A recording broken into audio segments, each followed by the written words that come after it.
మొదటి పేతురు 4వ అధ్యాయము. క్రీస్తు శరీరమందు శ్రమపడెను గనుక మీరును అట్టి మనస్సును ఆయుధముగా ధరించుకొనుడి. శరీర విషయములో శ్రమపడిన వాడు శరీరమందు జీవించు మిగిలిన కాలము ఇక మీదట మనుజాసలను అనుసరించి నడుచుకొనక దేవుని ఇష్టానుసారముగానే నడుచుకొన్నట్లు పాపముతో జోలి ఇక నేమియూ లేక యుండును. మనము పోకిరి చేష్టలు, దురాశలు, మద్యపానము, అల్లరితో కూడిన ఆటపాటలు, త్రాగుబోతుల విందులు, చేయదగని విగ్రహ పూజలు మొదలైన వాటి యందు నడుచుకొనుచు అన్యజనుల ఇష్టము నెరవేర్చుచుండుటకు గతించిన కాలమే చాలును.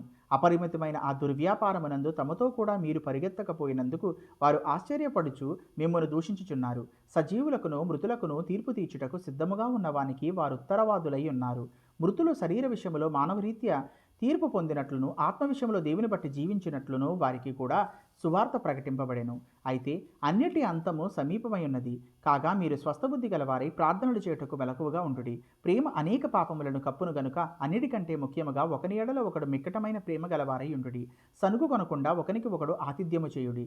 దేవుని నానా విధమైన కృప విషయమై మంచి గృహ నిర్వాహకులై ఉండి ఒక్కొక్కడు కృపావరము పొందిన కొలది ఒకనికొకడు ఉపచారము చేయుడి. ఒకడు బోధించిన ఎడల దైవోక్తులను బోధించినట్టు బోధింపవలను. ఒకడు ఉపచారము చేసిన ఎడల దేవుడు అనుగ్రహించు సామర్థ్యమునుంది చేయవలను. ఇందువలన దేవుడు అన్నిటిలోనూ యేసుక్రీస్తు ద్వారా మహిమపరచబడును.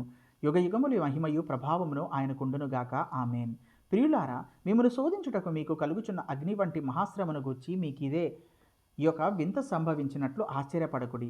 క్రీస్తు మహిమ బయలుపరిచినప్పుడు మీరు మహానందముతో సంతోషించు నిమిత్తము క్రీస్తు శ్రమలలో మీరు పాలివారై ఉన్నంతగా సంతోషించుడి.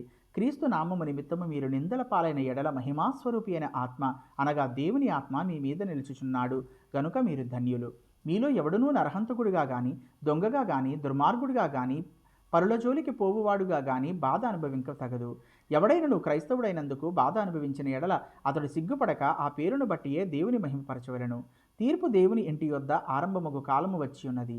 అది మన యొద్దని ఆరంభమైతే దేవుని సువార్తకు అవిధేయులైన వారి గతి ఏమవును?